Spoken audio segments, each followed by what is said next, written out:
Ready? Mm-hmm. As you clear your throat. Let me start again. I was ready. Uh-huh. Ready to clear your throat? Yeah. Oh, we have a jingly dog out here. It's fine.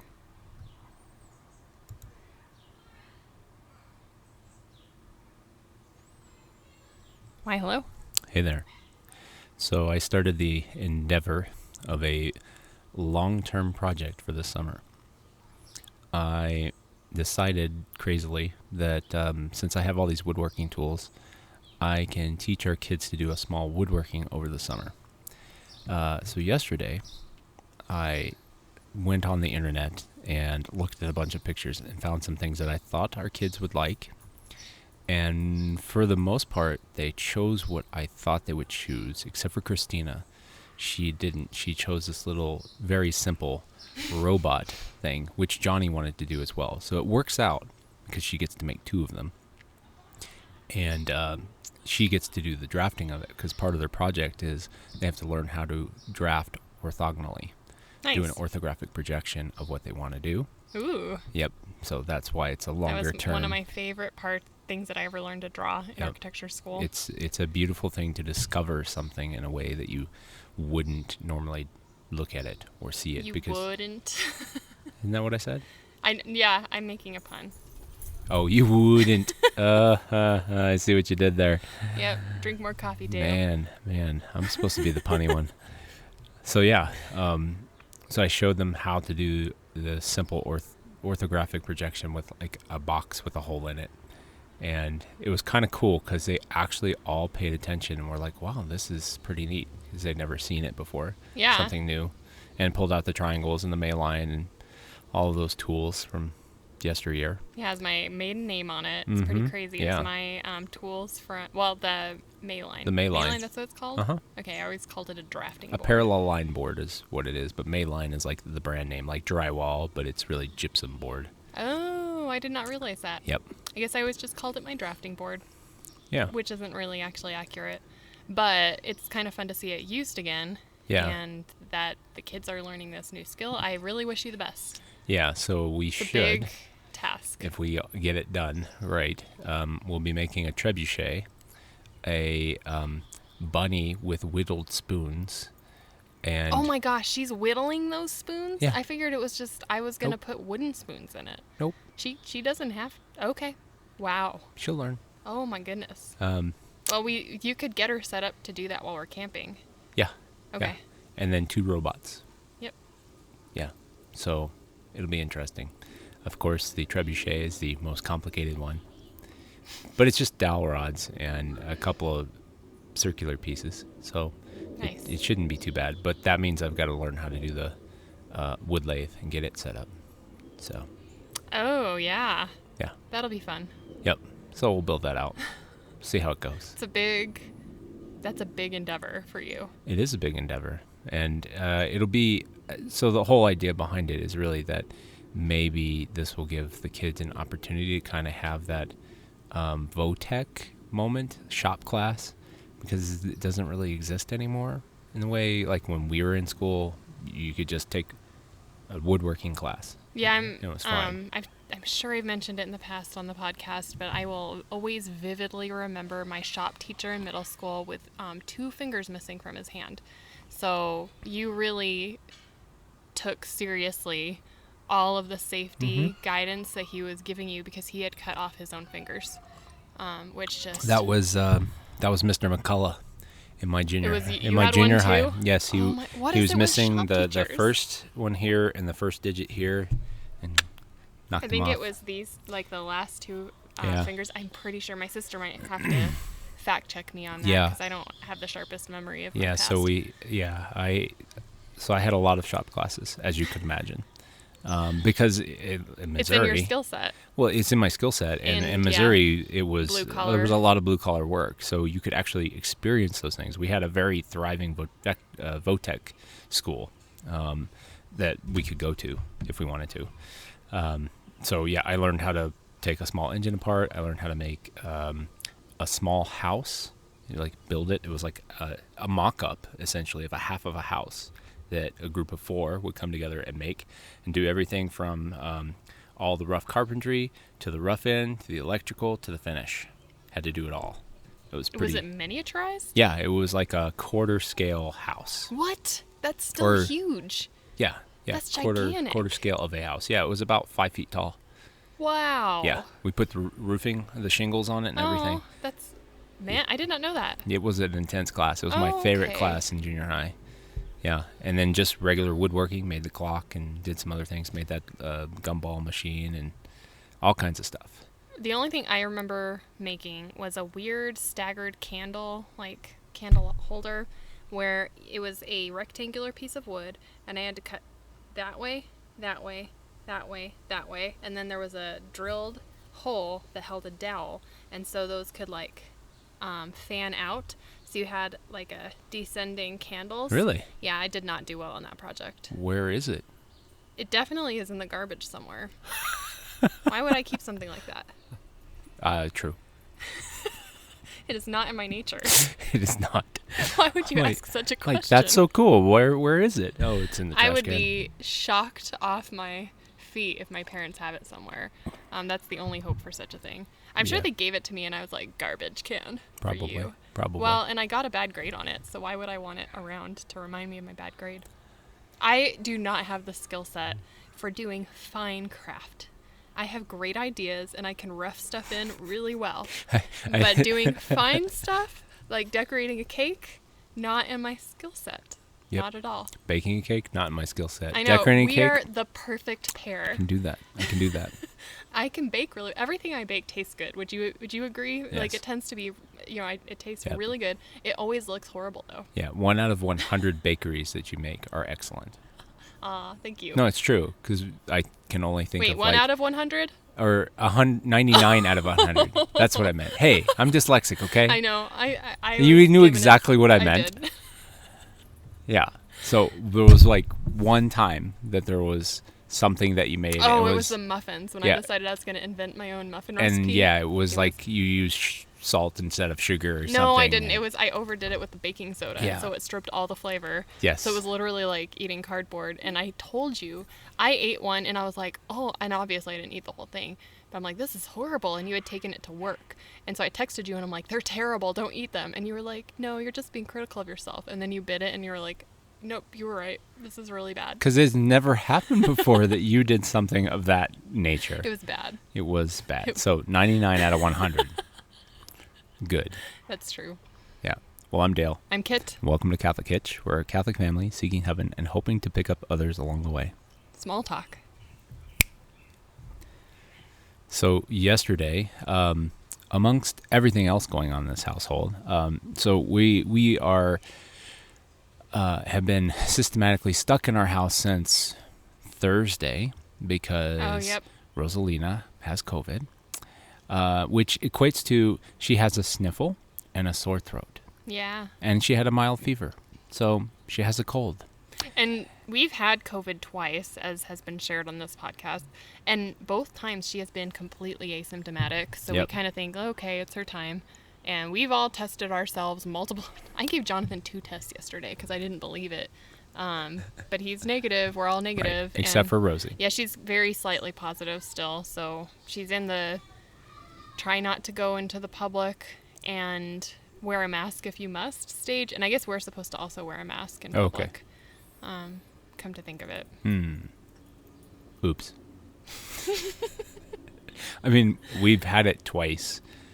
The likelihood of us getting it a third time. No, I mean, I think we plausible, could. But we felt it both times. Like, I know exactly when I'm getting COVID because I can tell by now the 2 times it's been rather identical. Yeah, the going up the stairs gets hard. You're like, why is this so Oh, I got COVID again. Dang it. I mean, I don't know. 4 years ago, going up the stairs was difficult all the time. But now, I'm good. I can go upstairs. I don't huff and puff. That's I'm good. But, yeah. So the taekwondo is working. Yeah, that's a telltale for me. So we've been stuck in the house since Thursday, which actually turned out to be a blessing for me for work because I got a lot done and I had a big deadline on Friday. Got it. It's done. Taken care of. Yay. Because when you telework, annihilate nearly all of that impromptu conversation or the ability of people to come and ask you questions, which is very effective and team building and synergistic, but like it does also distract you from just getting the work done. And so you were able to just kind of knuckle down and get the work done. Yeah, so on Thursday I came up from upstairs being on our couch for 10 hours straight, and I remember, I think I told you, it was like my butt hurts because it was just, I'd been sitting all day, and I don't do that. Normally I'm up and I'm helping other people or doing other things. Did it hurt like mine hurts sometimes, like in your tailbone area? Yeah. Okay. Yeah. But it's a cushy couch. So it is a cushy couch. 10 hours of cushy couch and it still hurt. But yeah, so we were in the house yesterday. Everybody's going stir crazy. And the impetus was I was sharpening the blades for your parents for their lawnmower because I have a grinder and I can do it, and it's super easy. $40? Yeah, it saves $40. So maybe I should go into business starting to sharpen lawnmowers, $20 a pop, because it takes like 5 minutes. Let's make a yard sign for our yard and say lawnmower blade sharpening, $15. Yeah, $15 bucks. Lowball it. There you go. Sure, start low, and then when you're established, build a grouping of people. This will be your side hustle. It's my side hustle. Sharpening lawnmower. What is he doing all weekend? He's got one podcast and 35 lawnmower blades to do. That'd be a weird side gig. Yeah, so got that done, and then for whatever impetus, I decided I was going to finally replace the garage door opener, which has been broken since we moved in. Well, no. It never worked. Well, no. It did work. It would go up and down. It worked the one time. No, it would go up and down. Yes. I don't believe you. Yes. It worked one time. You got it to work with the code. Well, yeah, you gave me the code. Outside thing. The door key code worked one time, yes. But the door itself, you could push a button and it would go up, push a button and it would go down. I just don't remember this at all. Yes. It's only been broken for about 4 or 5 years. No way. No, it's been broken longer than that. There's no way. Yeah, no, it is not. It's okay. 6 years, maybe, at the farthest back. I have to give it to you because I don't have a good memory. 6 years.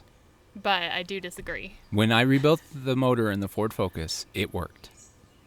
To give you that benchmark there. Really? Yes, it worked. It went up and down. Not any problem. Oh my goodness. Okay. Well, yeah, so you got was it from the thrift store? No. You found? No. It was on clearance at Home Depot. Home Depot. Yeah, okay. So when Matt and I went and did electrical work to hook up the air compressor, it was there, and it was like $78. And normally those things are like $150. So I'm like, I'm just going to grab it. I don't know when I'll get to it, but I'll grab it. And so finally yesterday I did, and it was a belt drive, so it's like super duper quiet. Yeah, it's really quiet. No noise whatsoever, which I was very excited about. The one thing I didn't realize, it doesn't have a keypad on it, which is probably why it was cheaper. But you can use your Wi-Fi and do a code thing to it if you want to make it super secure. So I'll try to figure that out. Cool. Yeah. But Terrence helped me the whole time. He was a super trooper. We even removed all the wiring, even though it said you could like reuse the wiring. I figured I was going to bundle everything together from the old one because it still works. It just, somebody needs to fix the little threaded rod, or maybe somebody has a threaded rod for theirs and they just need the motor. So put everything together, kept it in the box, put it out front, put a free sign on it, see if anybody will take it. I know, I should probably put it on next door with like that extra detail that the motor works, but the whatever it is is shot. The threaded rod on the guide. If people need a motor. It's just this like one spot where it transitions from one threaded rod to the next threaded rod. It just doesn't, it won't go through and connect. What does it do? Like, what does the motor do? Does it like turn something? Rotates. Okay, so it's a rotational motor. Yeah, so if someone needs the motor's to play around with a fine. motor, like a high schooler or something, the motor would work. Wait, but you have to plug it into something, obviously. It's electric. Yeah. Okay. You know this is not my forte. I know. But yes, I was very delighted to hear that you were going to be taking on that project and to see it go to its completion. And it took you like 4 hours. At least. Time. Yeah. It was a task. And then Terrence is helping you. Yeah, then we started fixing, where the water has hit the wood trim on the door. We kind of painted that up again, and he sanded it all down, and he did the painting. And nice. Yeah, we went through a couple of cans. I taught him the valuable lesson that when you take a paint can and you're going to use a hammer on top of it, you don't hit the middle of the can. So the two bad cans, no. well, they were junk paint cans anyways. Oh, okay. They're bad. But he hit the middle of it, and it's this big like bowl of it, trying to like he was just trying to make sure they're extra secure. I'm like, son, wow. you The hit around the edges. So it's a life lesson. He It learned. is a life lesson. It was actually. a good thing. That's true. We learned. What other life lesson did he learn this weekend? I'm trying to remember, what was the other one? Had to do with a controller. Amelia Bedeliad. Oh yeah. Yeah. So because Rosie has had COVID, and they've been playing Halo together and having fun, which is great. But then he wanted to play with me while I was playing my role-playing game on the 360, and I told him to go wash the controller off with the spray. Did you say? I thought you told him to sanitize it. Yeah, I told him. Yeah, I said wash the controller on with the spray. Just get it all sanitized. So he goes upstairs, puts it under the kitchen sink, and washes it with the sprayer. The water. And water, and well, I don't think he used soap, but he just kind of rinsed it off. And so we're playing, and all of a sudden it's doing crazy things. I'm like, what in the world is going on here? And then I realize, as the water starts dripping out, son, did you put this electronic device underwater? Yeah. Son, you can't do that. That breaks it. So you owe me a controller. And so he's been thoroughly trying to get the water out. And yesterday afternoon or this morning, he told me, well, it's fixed again. Rosie's been playing with it, and it works. And, the batteries just kind of blip out only, every hour or so. I'm like, yeah, it's because there's still water in it. You got to let it dry. And so if he was playing with it again, that means he didn't listen. Oh. Well, he was yesterday, actually. I don't know if he was doing it this morning. Yeah. But yeah, yesterday morning he came upstairs and announced, "It is well, all is well, it is fine." Yeah. Because he needs it. Yeah, he needs it to play with his sister on Halo. But yeah, so epic adventure. Got some big projects knocked off the list. I need to knock it off my Helvetica list now. It's been on there for like 6-7 months. But yeah, got it done. Nice. Big talk. Big talk. So I, since Lent, have been kind of catching up on a lot of podcasts, and one podcast I listened to probably a month ago was one of the Word on Fire podcasts, and they do Easter offerings. Time. Yeah, it was. Well, was it in their Easter time? Yes, okay, it was I was Easter. like, I listened to a bunch of Word on Fire. I binged it, and so they do offerings of their lessons. Like they do the first lesson of a series on their podcast sometimes, and it's a way of marketing, I think, their Word on Fire Institute, and then the series itself, hoping that you'll check out the rest of it. But this one really got my attention. It's given by a sociologist who works at Harvard. Social scientist. Get it right, I don't know kid. if he's a sociologist. That's true. Social scientist. I think they're different. Harvard.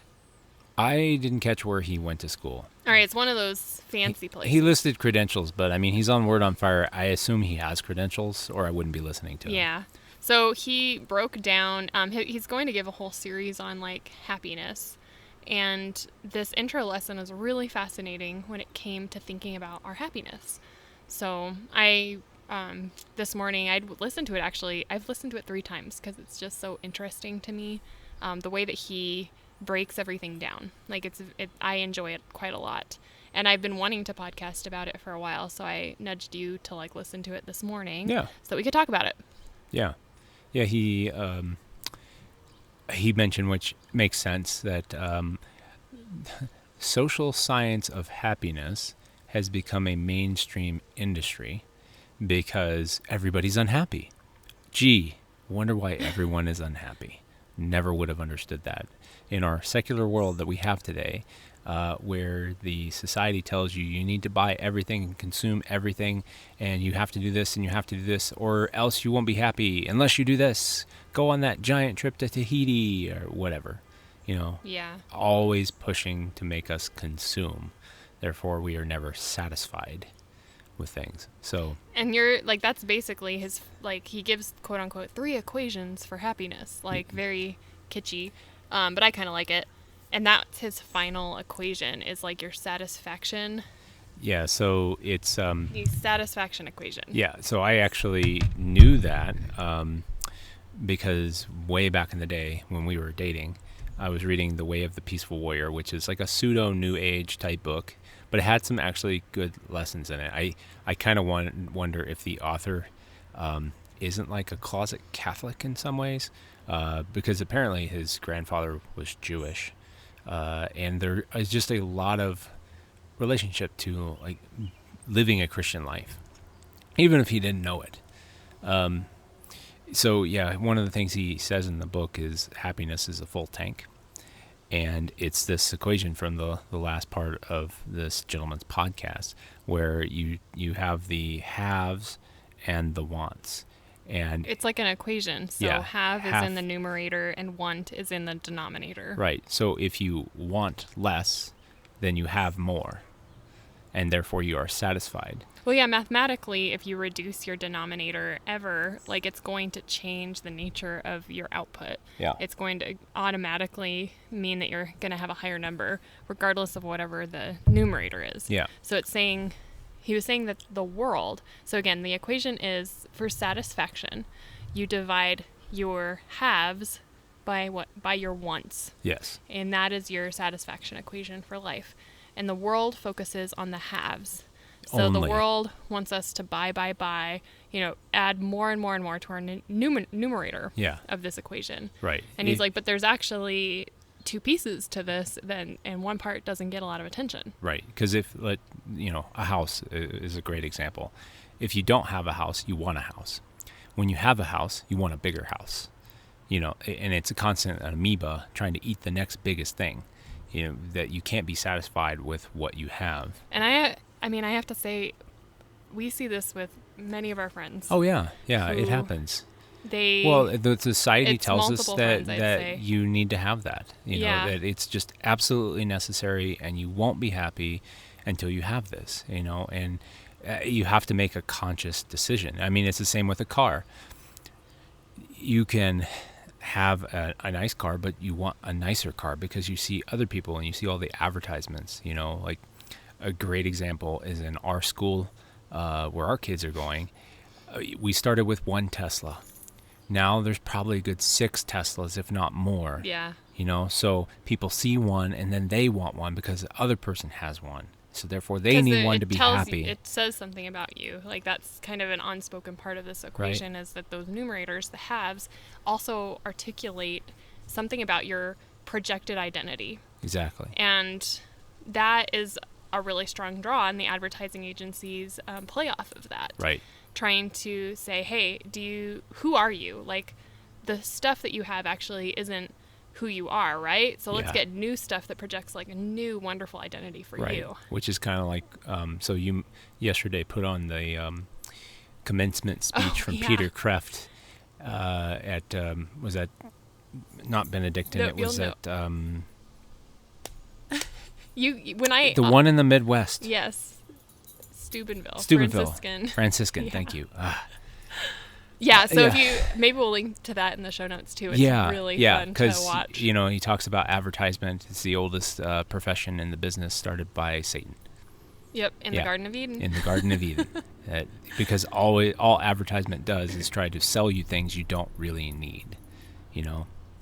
Yeah, it's trying to convince you of something. Right. So it's Of nice lies. to Yeah. at the end of this Anyways. podcast with happiness, he said, a very effective way to change this satisfaction equation, something that you can really do and anyone can do, is looking at that denominator, looking at your oh, sorry. I guess once, actually. I had that backwards.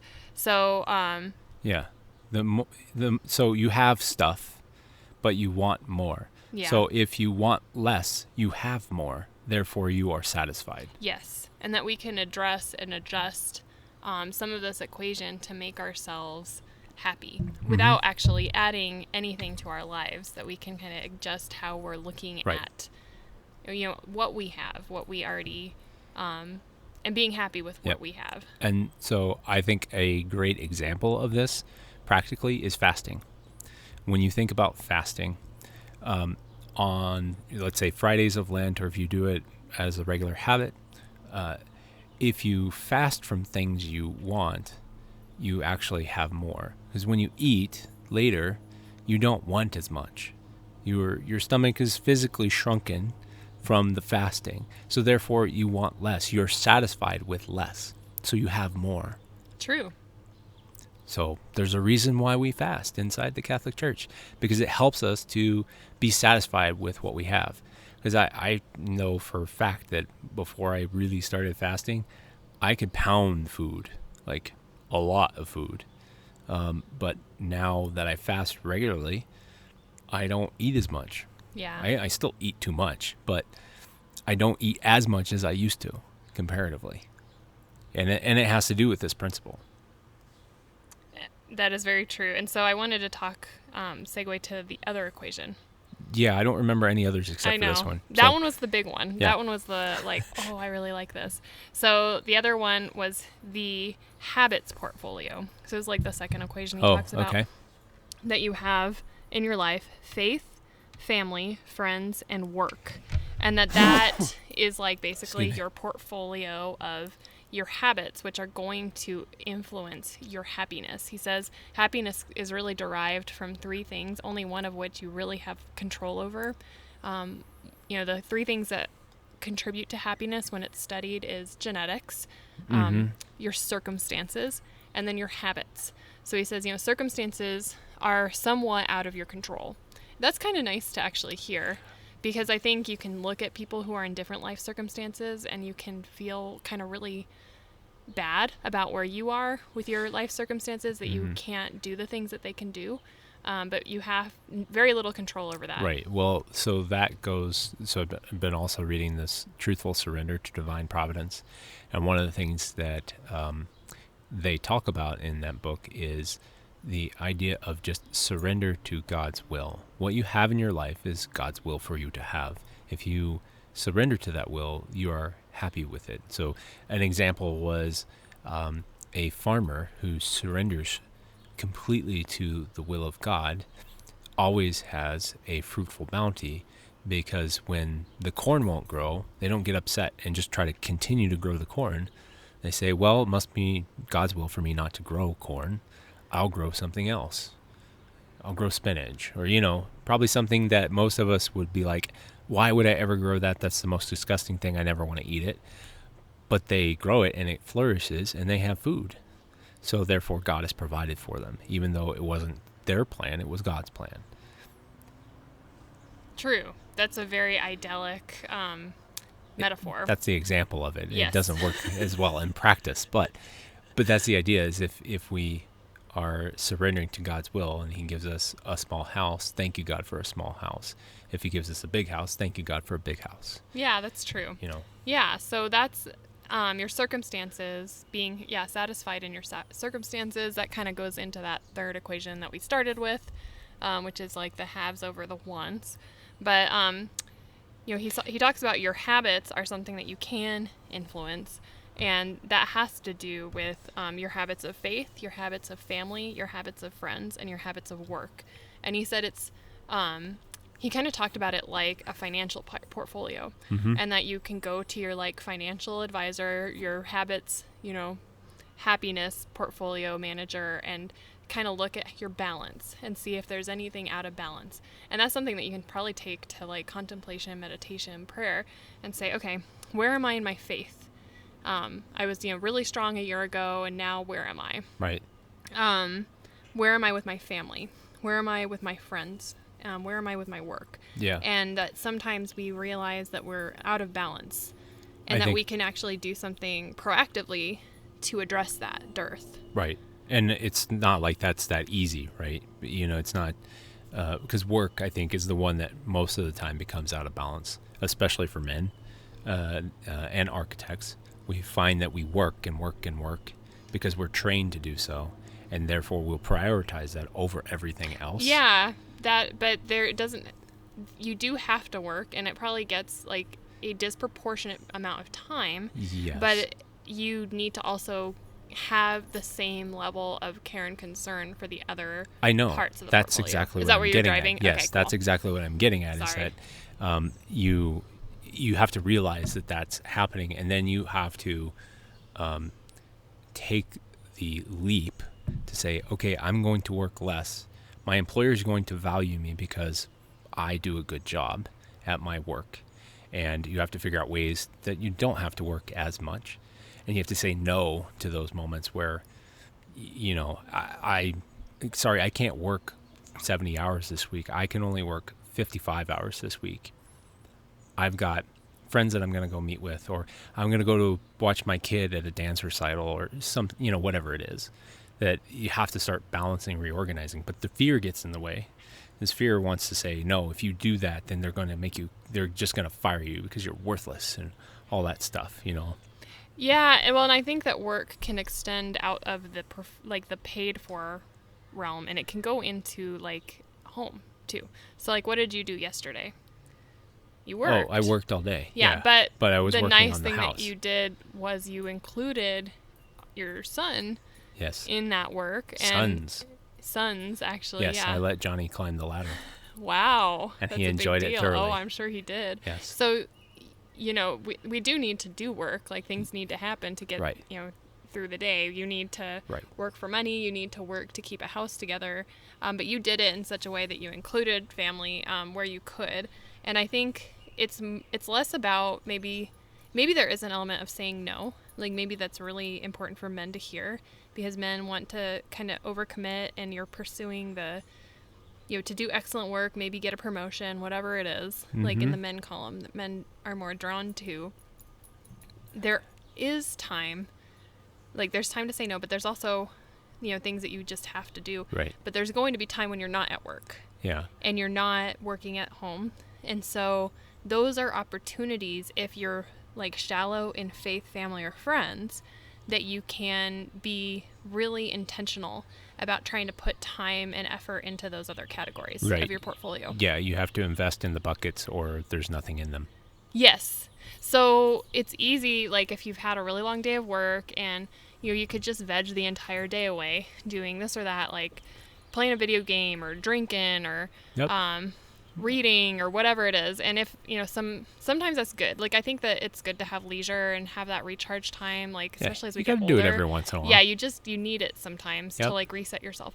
However, that's also a missed opportunity to like put stuff in the buckets if there is, again, like a dearth in any of those buckets. If they're fine, then like you don't maybe need to make an adjustment. But if you're like thinking, ooh, my faith bucket is like getting really empty, and you have a choice and you're aware that like it's a little empty, then you can more easily reorient your time to like faith bucket. Yeah. Right? Well, I'd say, if you're thinking about it this way. And we all know when we're there, like when the faith bucket is getting shallow of what should be invested in it, God's angels kind of poke at us and say, hey, this isn't right. Something's wrong here. You should do this. Come back. So I think we all know it when it happens, and we can. Yeah, and the selfish pursuits, if you're not filling the faith bucket, are going to cause problems, right? Like they're going to cause little pangs of pain, like to draw you out of that again. Yeah. The Jiminy Cricket is saying that maybe you shouldn't be, doing this all this time. I mean, I was trying to think, the last time I probably played video games all day was the last time I had COVID. And at that moment, I'm like, I have to isolate, and I don't feel good, so... You can't sleep 24 hours a day, so it's actually, I think that one makes sense. Yeah. And yeah, I mean, we're not in that phase of our life anymore that, like, we are just kind of nestled away doing this or that, like, very individual pursuit. Now, okay, if you were to say, so men tend to be overinvested in the work. Absolutely. What would women be overinvested in, do you think? Probably either faith or friends. Really? That is exactly the opposite of what I would say. Family? Yeah. Really? I'd say that women tend to be overinvested, over-indexed in the family. Interesting. To the detriment of faith, friends, and work sometimes. Maybe not work. I could see that. But I think that women, we are naturally designed by God to be self-sacrificing. Yes. And very maternal, obviously. Yeah. So I'd say women with children. I don't know. It's been so long since I've been a single woman or a woman without a child. I don't Well, really even remember what that was like. that was a small part of our It marriage. was a very short time. It was fun, but it didn't last long. Yeah, a year and 3 months or so. So I'd say, like, when you have a baby, waking you up in the middle of the night, or you get up and, like, immediately there's a toddler that needs to be fed, it's really easy for a woman to go shorting on faith. Yeah, ignore first of everything all. else. Yeah, that, like, oh my gosh, this distraction, like this or that. It's hard to get away from family at a stage in your life. Yeah, I could see that. And so I think that we can short out on investing in our faith. And then I also think that can happen sometimes with friends. If we're just really busy and, like, we're bunkered down in our home, like, trying to stay afloat, that we are exhausting ourselves into our family, and that we might actually be shorting our friendships in the portfolio balance. I can see that. So that's what I immediately thought of. It's funny that you thought of different things Well, that we would over-index in. I think of faith just because when you look at, like, when you go to church, the majority of those that are doing a lot of things tend to not be men, they're women. And I think it comes with the culture that we live in these days, that we're pushed away from intimacy as men. And I don't mean, you know what I mean. Yes, intimate male friendships that, like, are at a agape level. Yeah, or brotherhood, whatever. Yeah. Brotherhood and fraternity. I'm not sure I'm using it right. Are things that are not praised in our culture anymore. They were like 60, 70 years ago, but not any longer. They're not there. And so a man going to church is like, oh, well, this is woman's work. I see a lot more men in church now. Well, yeah, the paradigm has shifted. Yeah. I think it is shifting, but knee jerk, when you look and just take a cross section of what's going on, you'll see a lot of faith-filled women. And that's what made me think, I'm like, oh, well, maybe faith tends to get pushed in more than other buckets for women. That's what my thought was. But if you do a demographic, like, rundown on the women that are in church, what demographic do they tend to fall into? Older and widowed. Yep. So it's women that don't have a responsibility, like a daily responsibility for family. They do have family still. They're seeing a lot of them watch their grandkids, frankly. Yeah. That's true. Or they're, very involved in their family. It's just in a different season of their life. So that's true. There are young women, family, who have their kids. Like, the kids and I have been trying to do daily mass. This summer. We're not doing it every day. Some days it just doesn't work out. But that's been really nice. And there's a few other families that are like, moms, I would say, that are there with their kids. I have not seen a dad with his kids in a very long time, aside from Holy Days of Obligation. I only know of like one or two families that have that issue. All right, what's going overhead? What military vehicle? It's coming. It's low. Yeah, way low. That's a helicopter. It's a medical chopper. Oh, going up to our Northern Hospital right there, probably. Well, no, it's a military medical chopper. Oh. That's why it's so loud. Yeah, it seemed like it was a military, because usually those are the loud ones. The kind that you can fit like 20 guys in. Or gals, I guess. Guys or gals. Come on. Yeah, that's right. Sexist. 30 gals, 20 guys.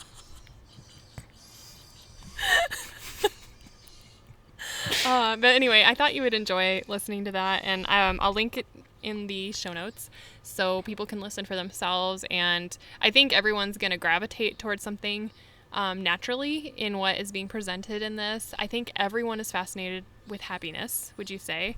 We are all just intrinsically drawn to like the pursuit of happiness. That is the whole self-help industry, as he described. Billions of dollars or whatever go into this industry every year because we are trying to make ourselves happy. But he points out really early in the lecture, like, our forefathers in faith, and foremothers, I should say, they have given us the formula to happiness for many, hundreds of years. Yep. What's that formula? Seek God first. Yeah. Our hearts will be restless until we rest in you, Lord. Yes, exactly. And there's that other advertiser out there that tells us that's lies. Yep. Don't listen to that advertiser. Yep. Yep. Yeah, he's on every television. Yep. Well, if you got any thoughts on the podcast today, reach out to us at catholichitch@gmail.com. May the Lord guide and direct our journey. Amen. Oh. I guess yours, is it a touch screen? Yes, mine's a touchscreen. Okay.